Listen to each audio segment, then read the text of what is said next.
Hey everyone, it's FinalRound and my name is Jordan. I hope you are doing well. I hope you had a good Saturday. I hope you're going to have a good Sunday. I will warn you, Sundays are a little weird. When it comes to basketball, Sundays are weird. They were weird for baseball as well. I don't know if it's because there's some day games or some guys were out partying the night before, and then there's some day games that hasn't worn off yet. I'm not sure what's up with Sundays, but there's always either some huge blowouts or just some weird stuff happens, like a team that shouldn't be blowing out the other team does. And so just be careful with Sundays and the NBA. But you will see images that come up on the screen. Those will be from a data app called Outlier. There'll be a link in the description that'll give you a 7-day free trial for Outlier. And I want to talk about the teams on a back-to-back. It'll just be the Suns on a back-to-back against the Thunder. And I also want to talk about some big injuries that we need to keep an eye out for. I am filming the night before, so I don't have all the lines based off of these injuries, but I did notice there were some key injuries that were affecting the lines and really affecting how a game flow would go based off if they're going to play or not. So the first one is Kristaps Porzingis of the Celtics is questionable. Someone like Jaylen Brown has a really good matchup. He's going to get a boost in shot attempts there. Karis LeVert and Donovan Mitchell of the Cavs, tons of volume right there. Up against the Knicks, so that's big. Podziemski and Curry of the Warriors, also pretty big, and Wiggins is already out. So if those guys are out, you're looking at like Jonathan Kuminga, maybe Klay Thompson, Anthony Edwards. I was actually looking at his lines; they are out, but I was wondering why he didn't play too many minutes last game. I did not know that he fell on his ankle pretty hard, and he may not play in this game. I did like his rebounds plus assist line that I was looking at based off the matchup, but then I saw he's questionable due to ankle soreness, which I'm sure my ankle would be sore if that happened to me too. That will definitely affect guys like Karl Anthony Towns. KJ Martin and Kelly Oubre of the Sixers are questionable. That's pretty important. And then Nurkic got hurt for the Suns, which they're going up against the Thunder. If Nurkic is out, Chet Holmgren scoring, that could open up an opportunity. And then Scotty Barnes is a big one for the Raptors, who's going to be out. With all that said, I'm going to go through the picks that I do have, and then afterwards I'll go through what happened on Saturday. But this first pick is going to be Buddy Hield of the Sixers, over 3.5 assists. This is at -140. He's gone over an 8 out of the last 9 games with the Sixers. The Mavericks give up the 5th most points. I'm just pointing that out, pointing out the good opportunities here for him if you want to add assist onto something else. They're giving up the 5th most points, 7th most rebounds, and 4th most assists to the shooting guard position. That's where the importance of the KJ Martin and Kelly Oubre injuries come into play, because he would definitely get more minutes if one or both of those guys are out. And they also give up the 2nd most 3-pointers made to the shooting guard position, and that's Buddy Hield's bread and butter. 3-pointers made. His 3-points line is at -155. He's actually gone over this in 8 out of 9 games with the Sixers as well. You could mix in points and assists to get a better payout. But he's definitely been knocking down his 3-pointers. Even in games he's not scoring as much. And the second pick, it was more of not the matchup. I know my channel, I really like to go based off good matchups. This one is more of, I was looking at the line and I feel like it might be a little too low based off the way the guy's been playing. And it's Isaiah Stewart of the Pistons up against the Magic. They have his rebounds line at 5.5. He's been playing 30 minutes a game since he returned from injury. He's played 2 games. He's got 9 rebounds in each of those games that he's played in. And those were against the Bulls and the Cleveland Cavaliers, who are pretty tough matchups when it comes to rebounding. And the Magic give up the 7th least rebounds to the power forward position. So another tough matchup. And he did get 6 rebounds against the Magic against them earlier this year on December 8th, and he's gone over in 73% of games this year. And I looked around at his lines, and I found a +100 and even money one. So his rebounds assist is +2 if you add the assist.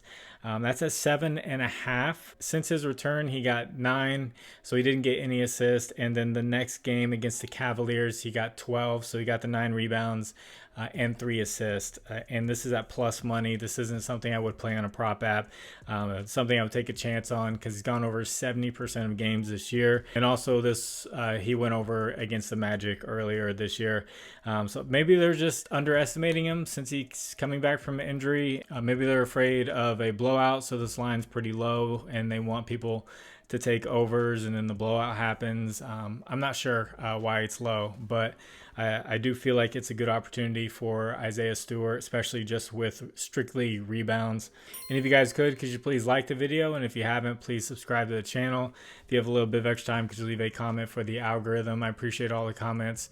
On the last video, a lot of encouragement, and it's great to see everyone that's on my side, and everyone who's in favor of me giving more picks instead of giving just 2 picks and going 2-0, and everyone, yay, I went 2-0 when the odds are a lot easier to go 2-0, and instead giving everything that I see that's a good matchup or something that I feel is good. And if it doesn't hit, I did the best research I could. And there's a lot of adults in the comment section, and most of you get that. So the third pick's going to be Jaylen Suggs, another one where I feel like the line's pretty low.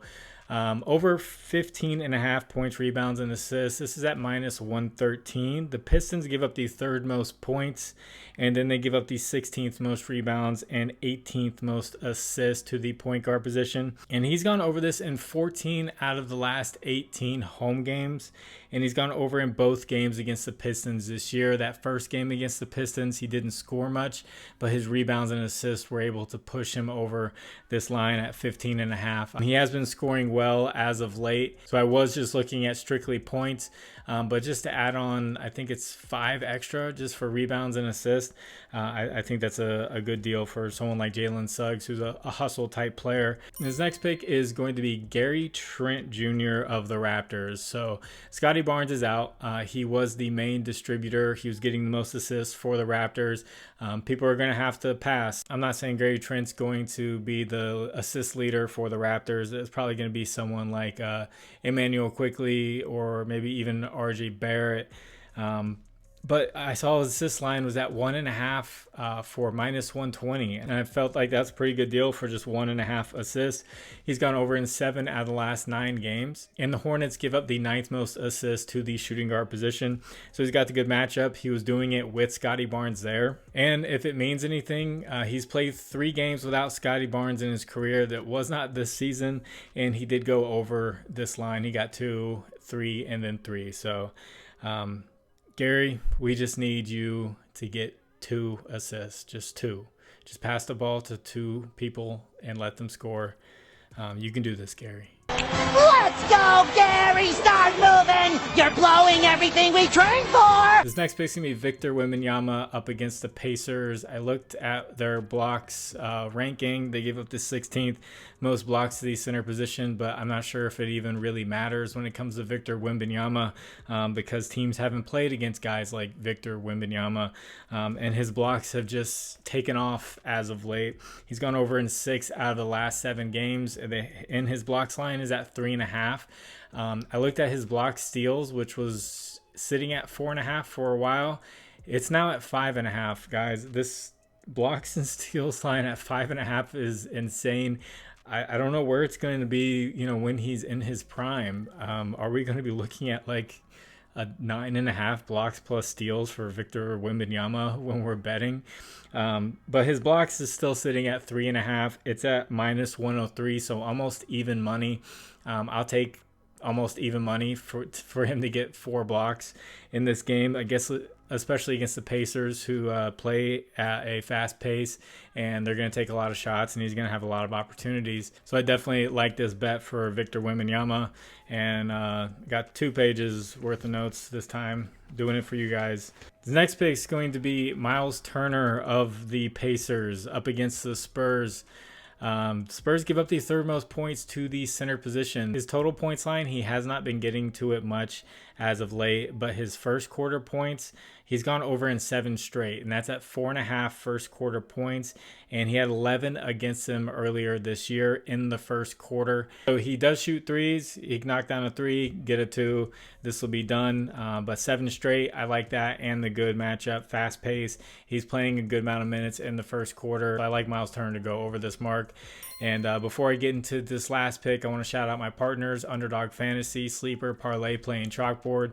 Use promo code FinalRound11 on any of these. I'll match your first deposit up to $100, and Sleeper will do it up to $500. There's links in the description that'll take you straight there with the promo codes. And thank you to anyone who uses those. So this last pick, I don't have lines for, and it's Josh Hart up against the Cleveland Cavaliers. This was a playoff matchup. Josh Hart was a heartbreaker. Josh Hart breaker for us Cleveland fans in the playoffs. He just kept getting rebounds at the times when the Cavaliers needed it the most. And Cleveland's giving up the 10th most points and the 16th most rebounds to the small forward position this year. And Josh Hart, he's been playing 40 plus minutes in every game over the past 5 games. And just being on the court that long is getting him a lot of stats. He's not one of those guys who just runs cardio. He's hustling. He's been averaging 17 points, 11 rebounds, and 5.5 assists. So just keep an eye out where those lines come out at. If they're around these averages or below these averages, I definitely like them. Definitely scoring. He's been scoring well, and he's always getting rebounds. I do like Josh Hart in this matchup against Cleveland. And if you'd like to discuss lines further, I have a Discord. The link is in the description. There's conversation going on all day long as the lines come out. And if you do well with these and you feel like giving back, I have a Cash App and Venmo in the description. You can donate back to the channel, and thank you to the people who do donate. So as far as Saturday went, all the Cameron Johnson bets hit. He went over points. He went over first quarter points. He got the steal. DeJounte Murray, I had him at points plus rebounds. He needed one more shot to go over. Definitely should have thrown in assist. The Nets were actually tough against the assist for the point guard position, and he didn't get many the last game, so I figured they were, playing that really tough. But he took off with the assist, and that was enough to get him PRA, I believe. But he did go over the rebounds line. That was almost even money. Near the end of the day, that minus 108 where I mentioned it at, it was at like minus 130. So he hit that. And then Sadiq Bey did not. He had 0 rebounds and 1 assist at halftime. Then he ended up 2 away from it. So all he needed just a couple rebounds in the first half, and he would have hit that. Terry Rozier went over rebounds plus assists. Michael Porter Jr., who I mentioned, had a good matchup for points, rebounds, and assists. He shot perfectly. I believe it was 10 for 10.